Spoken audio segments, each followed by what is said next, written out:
저는 이제 마포에 축대가 이렇게 있는 집에 살았는데 그 축대 밑이 고무 공장이었어요. 근데 제가 어렸을 때는 그게 뭐 하는 데인지 잘 몰랐는데 그 고무 공장에는 굉장히 넓은 터가 있었어요. 그래서 거기에 이제 폐 기계들이 막 이렇게 있었는데 제가 집에서 이렇게 밑에를 딱 내려다 보면 동네 아이들이 거기서 다 놀고 있어요. 그럼 엄마들이 밥 먹어라 이렇게 얘기하기 전까지는 항상 그곳에서 모여서 항상 놀았는데 그때는 재밌는 게 하나도 없었어요. 그러니까 뭐 지금처럼 재밌는 놀이기구가 있는 것도 아니고 아무것도 없으니까 그 고무공장 공터에서 놀 때 우리가 보통 뭐 숨바꼭질하고 얼음땡하고 뭐 아니면 말뚝박기하고 그때 이제 피구왕 통키가 되게 많이 유행했는데 피구하고 뭐 이렇게 이제 보통 많이 놀았던 것 같아요. 근데 이제 그 당시에 놀이 문화는 굉장히 신체적인 발달을 요구하는 그런 게임들이 되게 많았어요. 그래서 저희 뭐 숨바꼭질도 달려다니면서 사람을 찾고 무궁화 꽃이 피었습니다를 하면 우리가 그 앞에 살금살금 간 다음에 손을 끊고 막 달려가야 되잖아요.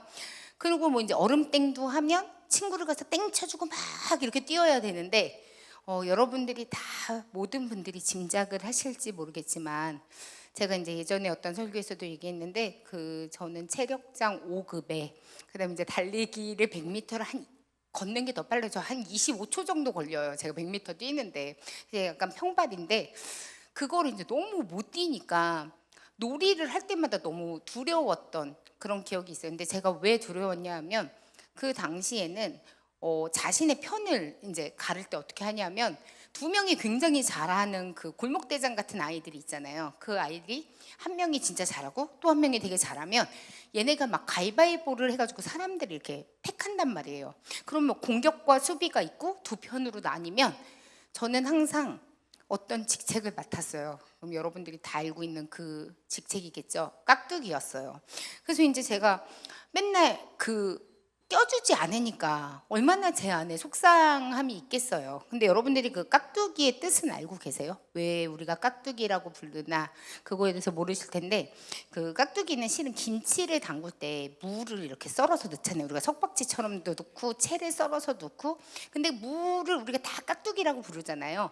근데 이 무가 모양이 가지각색이어도 다 같은 역할을 하는 거예요. 그냥 이렇게 먹어도 맛있고 저렇게 먹어도 맛있으니 그 특징을 갖고 있는 걸 깍두기라고 하는데 그게 이제 지금은 굉장히 좋은 의미로 사용이 되죠. 우리나라 그 아이들이 극률함으로 누군가를 왕따시키지 않아서 깍두기를 넣어준다. 이제 이런 되게 좋은 표현으로 쓰이는데 문제는 제가 이 깍두기의 역할을 할 때는 저는 굉장히 싫었어요. 왜 나는 내가 선택하는 편에는 한 번도 들어가는 적이 없지? 라는 생각이 들었고 뭔가를 되게 잘하는 사람이 나를 택해주지 않으면 나는 이곳에도 들어갈 수 없고 저곳에도 들어갈 수 없는 그런 마음이 드니까 굉장히 힘들었던 것 같아요. 그래서 이제 우리 프로듀스 101 이런 걸 보면 누군가 이렇게 픽해주면 되게 기뻐하잖아요. 근데 저는 이제 제가 그런 거 픽을 못 당하니까 아예 사람들이 말하기 전에 얘기하는 거 이렇게 눈으로 이렇게 세잖아요. 그래서 홀수면 미리 말하는 거야. 아, 내가 깍두기 할게. 이제 이렇게 얘기를 하는데 그 안에 굉장히 항상 외롭고 괴롭고 약간 이런 마음들이 있었던 것 같아요. 근데 생각해 보면 우리의 삶도 비슷한 것 같아요. 이제 우리가 취업을 좀 하려고 그러면 그런 생각 들잖아요. 아, 이 업체 사장님이나 부장님이나 누가 나를 좀 알아가지고 좀 이렇게 기득권자들이 나를 픽해주면 좋겠다. 이런 생각 되게 많이 하시잖아요. 그리고 이제 그 수험생들 엄마들은 그 대치동에 가면 돼지 엄마가 있어요. 돼지 엄마 혹시 아세요? 그 돼지 엄마가 굉장히 공부를 선행해가지고 굉장히 빠삭한 엄마들이 무언가 이렇게 잘 알고 있는 엄마들이 그 그룹을 만들어요. 그럼 그 돼지 엄마가 아이들을 이렇게 몰고 다니는 엄마들을 몰고 다니는 돼지 엄마라고 얘기하는데 이 돼지 엄마 그룹에 들어가고 싶은 거예요. 왜냐하면 내 아이들을 공부를 굉장히 잘하게 해서 나도 그 그룹에 들어가고 싶다. 이런 마음들을 굉장히 많이 가지고 있어요. 근데 이 모든 것들의 기초적인 그 마음의 그 심리는 뭐냐면 인정받고 싶은 거예요. 누가 나를 좀 인정해줘서 나를 깍두기처럼 이렇게 버리는 게 아니라 누가 나를 좀 캐스팅해줬으면 좋겠다. 이제 이런 마음을 많이 갖는 것 같습니다. 근데 이제 그런 마음이 있잖아요. 이 우두머리들이 내가 빼먹을 게 없으면 버릴 수도 있다. 이런 공포감이 우리 안에 굉장히 많이 자리 잡고 있는데 저는 이 누군가가 나를 선택해 준다는 것 자체도 굉장히 슬픈 일인데 이게 사람이 선택하는 게 굉장히 슬픈 일이잖아요. 근데 우리 인생이 바뀔 수 있는 방법이 딱 하나 있어요. 그 방법은 하나님이 우리를 캐스팅하시면 됩니다. 그래서 이 하나님의 캐스팅에 대한 이야기를 오늘 여러분들과 제가 나눠보려고 해요. 그래서 이제 우리 하나님의 캐스팅의 첫 번째 인물을 여러분들하고 나눠보고 싶은데, 오늘의 첫 번째 그 인물은 스데반이에요. 그 스데반은 제가 보기에는 공격수와 수비수로 나누면 진짜 탁월하고 뛰어난 수비수로 보여요. 오늘 사도행전 6장 8절에 보면 스데반이 은혜와 권능이 충만하여 큰 기사와 표적을 민간에 행했다라고 나와요. 스데반은 하나님의 캐스팅을 받은 사람이었어요. 근데 스데반이 굉장히 그 하나님께 받은 그 많은 은혜와 권능과 그 성령의 충만함으로 이적과 기적을 막 일으키는 거예요. 그러니까 사람들이 그 예수님이 실은 이적과 기적을 계속 일으키면서 예수님이 그렇게 얘기를 하셨잖아요. 나보다 더한 것들이 너희가 할 수 있어 라고 얘기를 했는데, 예수님이 승천하신 후에 그 스데반이 은혜가 충만해서 굉장히 많은 이적과 기적을 행했더니 세상이 그를 가만히 둡니까? 가만히 안 두는 거예요. 그들이 그 성령님이 임한 스데반에 굉장히 시기질투하는 걸 알 수가 있어요. 예수님도 실은 바리새인과 서기관들의, 그리고 되게 많은 사람들의 시기질투를 받았어요. 왜냐하면 기득권을 가진 사람은 내가 픽해야 돼, 내가 캐스팅하고 내가 잘라야 되는데, 예수님께서 기적과 이적을 해가다 보니까 이 사람들이 그걸 인정할 수가 없는 거예요. 그래서 예수님을 십자가에 매다는 그런 행동을 했습니다. 근데 문제는 뭐냐면 오늘 똑같은 일을 똑같이 하는 거예요. 그래서 대제사장과 서기관들의 무리가 어떻게 하냐면 사도행전 6장 11절에 보면 사람들을 매수했다 그러는 거예요. 돈을 주고 매수해서 말하게 하는 거예요. 그러면서 스데반을 잡아서 공회에 데려가는 그런 일을 합니다. 바리새인과 서기관들은요, 뭐라고 얘기하냐면요, 본인들이 굉장히 의롭다라고 얘기를 합니다. 나는 율법도 잘 지키고 모든 것들을 하나님을 위해서 열심히 했다라고 이야기를 하는데, 그들이 스데반을 잡아 넣기 위해서 한 행동은 굉장히 부정적인 거죠. 자신들이 한 말과 행동과 전혀 다르게 스데반이 하나님의 선택을 받았다는 그 하나만으로 질투심에 너무 많이 눈이 어두워져서 그들이 이제 스데반을 감옥에 이제 잡아 넣는 걸 우리가 볼 수가 있는데, 이 유대인들이 얼마나 나쁘냐면 자기들의 기득권이 없어지니까, 자기가 입지가 흔들리니까 그 모든 것들을 거짓 증거들로 만드는 것을 볼 수 있습니다. 그런데 스데반이 어떤 행동을 하냐면요, 그들에게 모함을 받잖아요. 근데 그가 불평이나 분노를 표현하지 않는 걸 알 수가 있어요. 왜냐하면 스데반은 알고 있었어요. 하나님이 나를 선택했으니까. 그래서 세상 사람들이 나한테 다 뭐라고 해도, 심판해도 너희들은 나를 건드릴 수 없어. 나를 심판할 수 있는 사람은, 나를 심판하실 수 있는 딱 한 분은 바로 하나님만 할 수 있다, 이런 믿음을 가지고 있었습니다. 그래서 이제 스데반은 자신이 돌에 맞아 죽을 걸 알고 있었어요. 그리고 자기가 그들을 반대했을 경우에 자기가 죽을 운명을 다 알고 있었지만, 스데반은 하나님이 자신을 선택했다는 그 하나만을 가지고, 그 믿음을 가지고 나아갈 수가 있었습니다. 그 스데반이 확신을 했던 건 이런 거예요. 하나님이 나를 부르셨어. 하나님이 나를 택하셨잖아. 이런 믿음으로 나아갔던 거예요. 근데 사람들이 눈으로 봤을 때는 스데반이 넘어지는 것처럼 보이죠. 왜냐하면 돌에 맞아 죽잖아요. 그것 자체가 얼마나 사람들이 보기엔 비극입니까? 그가 가지고 있을 수 있는 게 아무것도 없다라는 것은 사람들이 알고 있었는데, 스데반에게 하나님이 보여주시는 게 있어요. 그 장면이 사도행전 7장 55절에 뭐라고 얘기 나오냐면, 스데반이 성령이 충만해서 하늘을 보는데 하나님의 영광과 및 예수께서 하나님의 우편에 서신 것을 보았다고 이제 나오거든요. 하나님이 본인을 선택하고 예수님이 하나님의 우편에 선 것을 이 땅에서는 다른 사람들은 볼 수 없는 그 모든 것을 스데반이 보고 순교를 합니다. 근데 스데반이 어떻게 선택을 받았다는 걸 알 수 있냐면요, 스데반이 순교를 하는 장면을 굉장히 많은 예수님을 믿는 사람들이 보고 있었어요. 근데 그 사람들이 마음이 어떻겠어요? 누군가 내 앞에서 내가 예수님을 쫓아다녔는데 돌에 맞아 죽는 거예요. 그걸 눈으로 보는 거예요. 얼마나 공포스러웠겠어요. 그러면 그 사람이 다 어딜 갔겠어요? 다 도망가는 거예요. 그 여러 지역으로 다 도망을 갔는데요. 그 도망을 가서 그들이 한 것이 무엇이냐면요, 교회를 세우는 것이었습니다. 그리고 그 자리에 어떤 인물이 한 명이 있었는데, 그 인물이 인생이 역전이 되고 다음 두 번째로 캐스팅된 사람의 이름을 우리가 알 수 있습니다. 그 사람은 뭐냐면요, 그 사람이 이름이 어디 나오냐면 사도행전 7장 58절에 이렇게 나와요. 성 밖으로 내치고 돌로 칠세 증인들이 옷을 벗어 누구 앞에 두었냐면요, 사울이라 하는 청년 앞에 두었다고 이야기를 해요. 이 사울 앞에 옷을 이제 내려놓잖아요. 근데 그게 바로 사울이 동의를 했다라는 뜻이에요. 그러니까 이 스데반에 박해하던 인물 안에 사울이 있었던 거예요. 근데 이 바울이 이제 막 자기 자랑할 때 막 이러잖아요. 바울 우리가 얘기할 때 딱 들어가는 그 수식어가 있어요. 나는 바리새인 중에 바리새인이고, 나는 유대인 중에 유대인이다, 이렇게 얘기를 할 정도로 이 바울은 굉장히 지식이 많은 사람이었어요. 그러니까 어떠냐면, 바울이 태어났는데, 바울이 다소라는 지역에서 태어났거든요. 우리로 치면 엄마가 내가 얘한테 공부를 잘 시켜봐야지, 이런 생각을 가지신 거예요. 그래서 예루살렘으로 이주를 하게 돼요. 그래서 예루살렘에 가서 그곳에서 공부를 굉장히, 그 당대 최고인 선생님을 붙여줘요. 그 선생님 누구냐면 가말리엘이에요. 이 가말리엘은 어느 정도냐면 사내들인 공회를 막 흔들 수 있는, 모든 그 권력을 쥐고 있을 정도로 흔들 수 있는 사람이었어요. 그러니까 뭐 지금으로 치면 막 대법원장 정도 되시고, 뭐 국회를 다 흔들 수 있는, 모든 것들을 판결할 수 있는 그런 사람인데, 이 가멜리엘이라는 사람이 어떠냐면 대랍비라는 칭호를 최초로 받으신 분이에요. 그러니까 얼마나 공부를 잘했겠어요.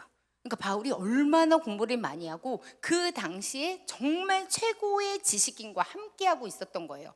근데 이 바울이 자기는 스데반을 쳐서 죽은 거에 대해서 굉장히 정의롭게 생각을 해요. 근데 그 정의로움에 대한 근거가 있었어요. 어디 있었냐면요, 신명기 13장 4절에서 10절에 나오는 구절들이 그 구절들이에요. 저희 화면을 띄워주시면 거기에 뭐라고 얘기를 하냐면, 그가 봤을 때 그 예수님을 쫓는 그 무리들을 이단으로 보는 거예요. 그러니까 왜냐면 나의 하나님의 이름을 더럽히는 자들이네 라고 생각을 해서 신명기 13장 4절부터 쭉 읽어보면 뭐라고 그러냐면, 그 선지자나 꿈꾸는 자를 죽이라고 이야기를 하면서 너는 용서 없이 그를 죽여야 돼요. 긍휼히 여겨서도 안 되고요, 애석히 여겨서도 안 되고요, 덮어서 숨기지도 않아야 되는데 어떻게 죽여야 하냐면요, 돌로 쳐서 죽이라고, 그렇게 신명기의 말씀에 나와요. 그랬더니 이 혈기가 굉장히 많았을 거 아니에요. 그리고 자신이 의롭다고 생각을 한 바울이 어떻게 하냐면 예수님이 하나님의 이름을 사칭하네, 이렇게 생각을 하는 거예요. 그래서 죽임받아 마땅한 거야. 그리고 그 사람들을 쫓는 사람들은 다 죽어야 돼, 이렇게 이제 생각을 합니다. 그러면서 유대교를 순전하게 이끌어 가야 하는데 나의 교포들한테 악영향을 끼칠 것 같은 거예요. 그랬더니 어떻게 해야 되냐면 돌로 쳐서 죽여야 되는 그 마땅한 자들이었던 거예요. 그 당시에는 그 십자가형이라는 게 굉장히 치욕스럽고 모욕스러운 그런 형벌이었어요. 근데 그 우리나라로 치면 어떠냐면, 독립운동을 하던 사람들이 다 옥에 가두죠. 그리고 막 죽이잖아요.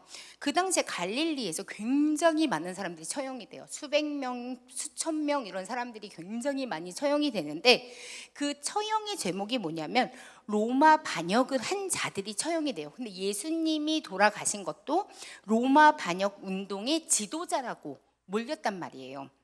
그래서 십자가형을 당했는데, 바울은 이걸 이제 말씀에 대해서 자기가 생각을 하는데, 신명기 21장 23절에 보면 뭐라고 나오냐면, 나무에 달린 자는 하나님께 저주받은 자라고 이야기를 하는 거예요. 그러니까 바울이, 예수님은 나무에 십자가에 돌아가셨잖아. 그렇기 때문에 여기에 보면 하나님이 기업으로 주신 땅을 더럽히지 말라고 얘기를 했고, 나무에 달려서 죽은 그 자는 저주받은 자야. 그러니까 하나님의 사칭한 이단일 뿐이다, 이렇게 생각을 한 거예요.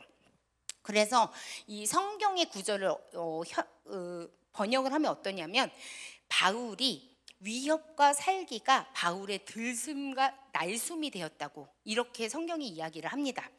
바울은 굉장히 기득권을 많이 갖고 있던 사람이에요. 왜냐하면 로마 시민권자였고 공부를 굉장히 잘했죠. 그 당시에 어떤 정도냐면 대제사장에게 가서 체포영장을 받아올 수 있는 정도의 사람이었어요. 우리가 보면 아까는 제가 스데반에 대해서 굉장한 수비수라고 얘기를 했는데 바울은 굉장한 공격수였던 그런 모습을 볼 수 있습니다. 그 사람은 바리새파 정도의 그 대표자였어요. 바울이 했던 일들이. 그런데 이 바울은 어떠냐면 내가 거짓 예언자들을 다 척결하리라. 그 하나님에 대한 잘못된 자신의 의를 드러내면서 거룩한 그 부담감을 잘못된 길로 가지고 가는 거예요. 그래서 내가 예루살렘 교회를 전부 다 진멸해야지, 모두 다 죽여야지, 이런 생각을 한 거예요. 그래서 이제 내가 다메섹으로 가야겠다, 이런 마음을 가지게 됩니다. 왜냐하면 하나님이, 제가 아까 스데반이 순교하면서 굉장히 많은 사람들이 퍼지고 교회들이 막 세워지고 있다고 이야기를 했는데, 이 순교한 스데반의 핏자국을 따라가려고 바울이 계속 쫓는 모습을 볼 수가 있습니다.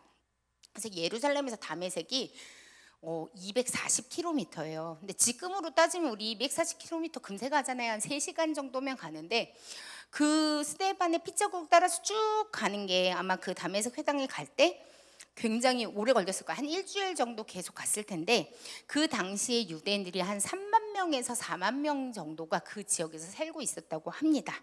그런데 문제는 그곳에 다메섹에 가고 있는 거의 입구까지 다 갔을 때 바울에게 어떠한 한 굉장히 커다란 일이 일어나죠. 사도행전 9장 3절에 보면 다메섹에 가까이 갔는데요, 하늘로부터 빛이 그를 비췄다고 이야기가 나와요. 그러면서 예수님이 그렇게 얘기하죠. 바울아, 내가 어찌 나를 박해하느냐, 이렇게 예수님께서 이야기를 합니다. 여기서 바울은요, 빛으로 오신 예수님과 충돌하게 되는 거예요. 그래서 예수님을 만나보지 않았는데 예수님이 오신 걸 알았어요. 그러면서 그 예수님이 왜 나를 박해하느냐 하는 그 음성 속에 굉장히 큰 충격에 빠져요. 왜냐하면 바울은 예수님이 누구라고 생각했어요? 하나님을 사칭하는 자라고 생각을 했잖아요. 그래서 자신의 생각에는 예수님이 지옥에 있었어야 되는데, 왜냐하면 그 사람은 하나님을 사칭한 이단인데 왜 지옥에 있지 않지? 그 생각이 너무나 큰 충격이 되었어요. 그리고 저주받은 나무에 달린 자는 어떻게 해서 부활하셔서 하나님의 우편에 앉아 계시지? 라는 생각 때문에 엄청난 충격에 빠지게 됩니다. 그런데 예수님은요, 항상 이렇게 찾아오세요. 우리 인생에 찾아오실 때요, 우리와 충돌하십니다. 그 충돌로 인해서요, 우리는 우리의 인생이 어땠는지 깨닫게 되는 거예요. 예수님이 우리의 인생에 와서 우리랑 충돌하시잖아요. 그럼 우리는 꼬꾸라져요. 그리고 우리는 아파해요.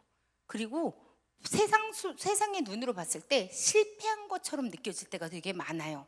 왜냐하면 다 모든 것이 산산이 깨어지는 과정을 겪어야 되기 때문이에요. 오늘 바울은 자신이 지금까지 모든 생각을 가졌던 모든 것들을 다 깨지는 순간이에요. 내가 박해하던 예수님이 진짜 예수님이었다는 걸 깨닫는 그런 생각이었습니다. 예수님이 우리 인생에 찾아오시면 우리는 절절하게 알 수 있어요. 나는 여기도 낄 수 없고 저기도 낄 수 없는 깍두기라는 인생이라는 걸 우리가 깨달을 수밖에 없어요.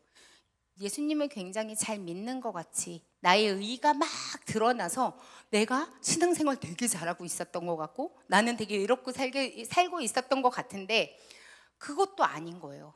그리고 죄인인 모습을 보기는 하는데 나 저 사람보다는 좀 깨끗한 거 아니야? 이런 이도 저도 할 수 없는, 옴짝달싹 할 수 없는 그런 우리의 모습을 발견할 수 있어요. 그때 우리가 해야 되는 것은 그 사도행전 9장 4절에 보면 바울이 한 행동이 나와요. 어떻게 했냐면 땅에 엎드려서 예수님의 말씀을 듣거든요. 우리가 예수님과 충돌했을 때 우리가 해야 되는 건요, 예수님 앞에 바짝 엎드려야 되는 거예요. 그래서 우리가 그 기득권을 따라갈 때, 질주할 때, 넘어졌을 때 우리가 해야 되는 것이 바로 예수님 앞에 넘어지는 것입니다. 왜냐하면 엎드리지 않으면 소리가 들리지 않아요. 열심히 달리고 있고 내가 질주하고 내 의가 막 살아날 땐 우리는 예수님의 말씀을 하나도 알아들을 수 없는데 예수님 앞에 엎드렸을 때 바울에게 바울이 질문하잖아요. 사도행전 9장 5절에 보면 대답하되 주여 누구시니까 그랬더니 예수님의 음성이 들리는 거예요. 나는 내가 박해했던 그 예수야 라고 이야기한 그 예수님의 드러내심을 보게 돼요. 실은 바울은 너무 많이 들어서 알고 있었어요. 왜냐하면 예수님에 대한 소문을 얼마나 많이 들었겠어요. 그가 그렇게 의를 낼 수 있었던 건 그 사람을 쫓아갈 수 있을 만한 열정을 가지고 그 사람에게 알았기 때문이에요. 왜 우리가 그걸 알 수 있냐면 고린도후서 5장 16절에 보면 육신을 따라 알지 아니하노라라는 구절이 나와요. 근데 비록 우리가 그리스도도 육신을 따라라는 이야기가 뭐냐면 그냥 내가 그분에 대해서 아는 거예요. 들어서 알고 그렇게 예수님을 미리 안 적이 있는데 내가 그 예수님을 만났을 때 육신으로 보는 것이 아니라 내가 영적으로 이제 예수님을 만났을 때 그가 잃어버린 것이 있어요. 바로 옛 자아입니다. 그의 옛 자아가 모든 것들이 산산이 깨어지는 그런 그 경험을 하게 되는데 예수님이 우리에게 충돌하실 때 빛으로 오시잖아요. 그럼 우리에게 오는 것은 무엇일 것 같아요? 빛으로 오면요, 우리에게 오는 것은 암흑입니다. 왜냐하면 빛이 잘 보려면요, 어두워야 잘 보이기 때문이에요. 우리 낮에 가서 낮에 하늘을 바라보잖아요. 낮에도 별은 떠 있어요. 근데 별이 보이지 않아요. 왜냐하면 해가 강하기 때문에 빛이 있기 때문에 우리가 그 별들을 볼 수 없거든요. 근데 밤에 우리가 지금 밖에 나가서 날씨가 좋을 때 하늘을 보면 별이 되게 잘 보여요. 왜 잘 보이냐면요, 내 죄된 암흑과 같은 내 죄인의 모습을 그 상태에 있을 때 예수님의 빛의 모습이 굉장히 잘 보이는 거예요. 예수님이 그 빛으로 오셔서 그 환한 빛으로 바울을 만나 주셨습니다. 그런데 바울은 굉장히 아팠어요. 그 바울이 3일 동안 보지도 못하고 먹지도 못한다고 성경에 나왔습니다. 근데 우리가 예수님을 만났을 때 우리도 다 아플 수 있어요. 근데 문제는 그 아픔이 오래가지 않아요. 왜냐하면 그 아픔이 은혜로 바뀌기 때문입니다. 우리가 길을 잃어도 별로 상관이 없어요. 우리가 밖에 나가서 길이 하나도 안 보이고 암흑과 같아도 전혀 걱정하실 것이 없는 게 예수님이 빛이 되어 주시면요, 예수님이 길을 만들어 주시고요, 우리는 그 길을 따라만 가면 되기 때문입니다. 예수님께서는 모든 것들을 다 준비하고 계셨어요. 바울의 그 아픔도 다 알고 있었고요, 그가 어떻게 나아가야 되는지도 알고 계셨어요. 그래서 그 성 안에 사는 아나니아를 예수님 먼저 만나시죠. 그러면서 이제 곧 바울을 만나게 될 거다라고 이야기를 합니다. 그리고 바울에게는 다시 가서 이야기를 하죠. 아나니아라는 사람이 와서 너를 안수하면 이제 너는 다시 볼 수 있게 될 거야, 이렇게 이야기를 합니다. 그러면서 예수님이 무엇을 알게 해주시면요, 하나님이 그를 캐스팅했을 때 내가 목적을 알려줄게, 이렇게 얘기를 합니다. 그 목적이 오늘 저희가 같이 읽은 그 봉독의 구절인데요, 사도행전 9장 15절 말씀이에요.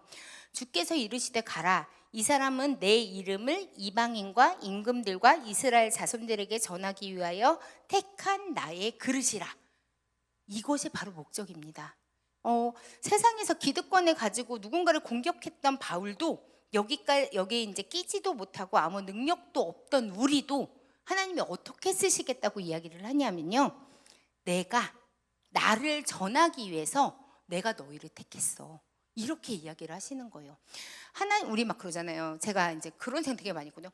왜 하나님은 하나님의 영광만을 위해서 사시지? 너무 이기적인 거 아닌가? 막 이렇게 생각할 때가 되게 많았어요.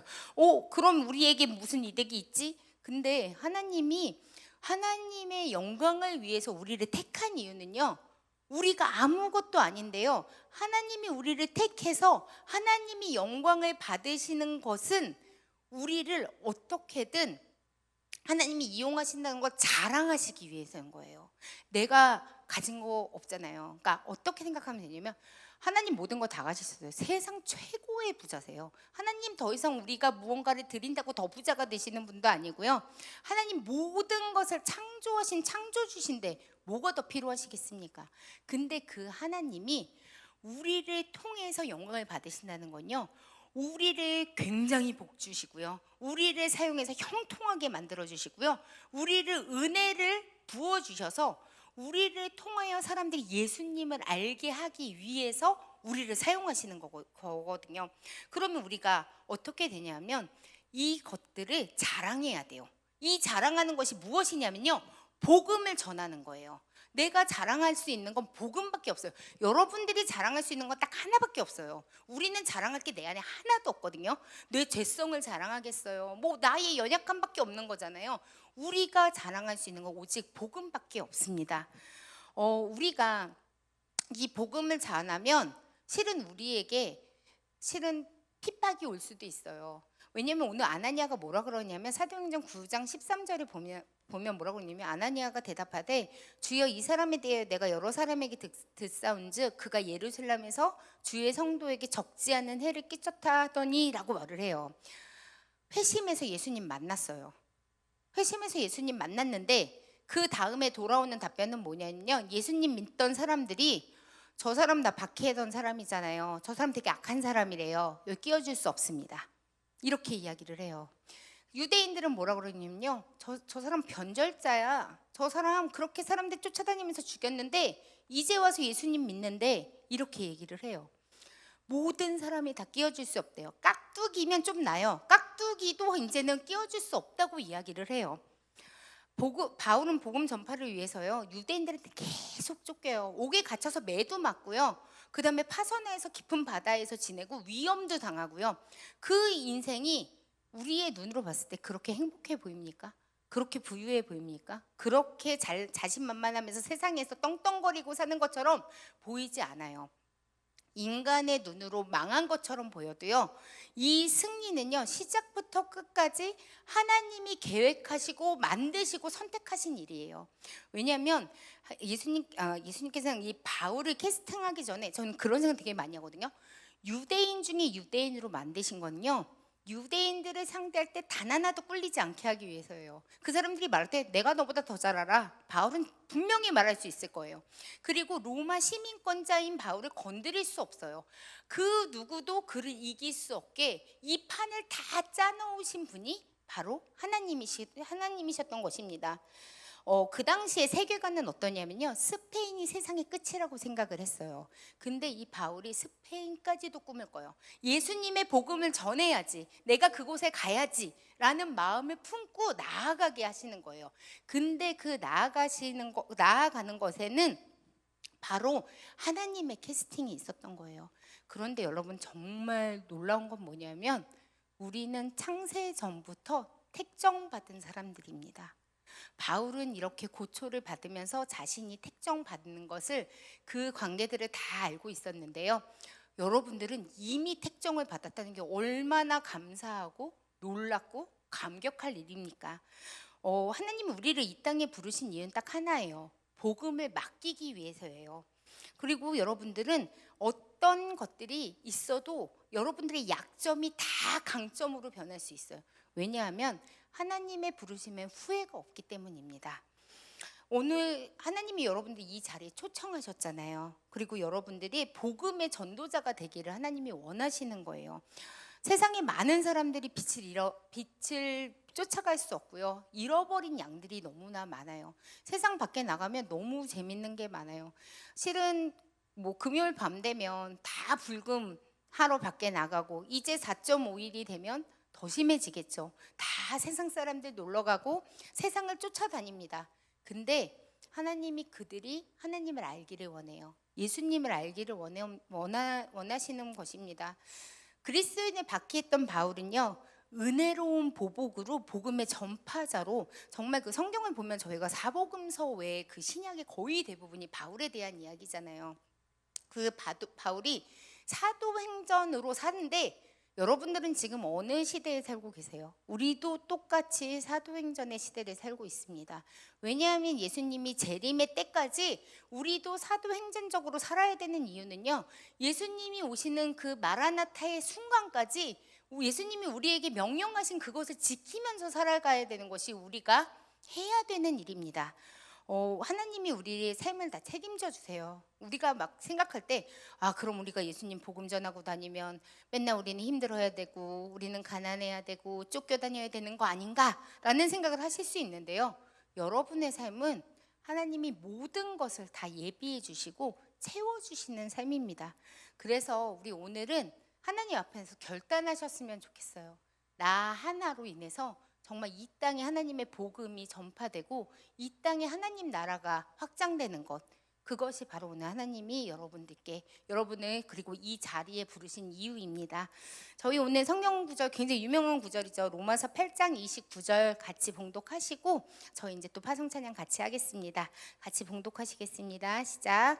하나님의 은사와 부르심에는 후회하심이 없느니라. 아멘. 오늘 하나님이 여러분을 부르셨습니다. 그리고 이 땅에 예수님의 복음을 전하고 하나님의 영광을 드러내며 그 이 땅에 잃어버린 한 영혼을 세우시는 전도자로 부르셨으니 오늘 결단하시고 또 믿음으로 아멘 하시면서 나아가는 저와 광교 꿈의 교회 성도 여러분들 되시기를 주님의 이름으로 축원합니다. 기도하시겠습니다.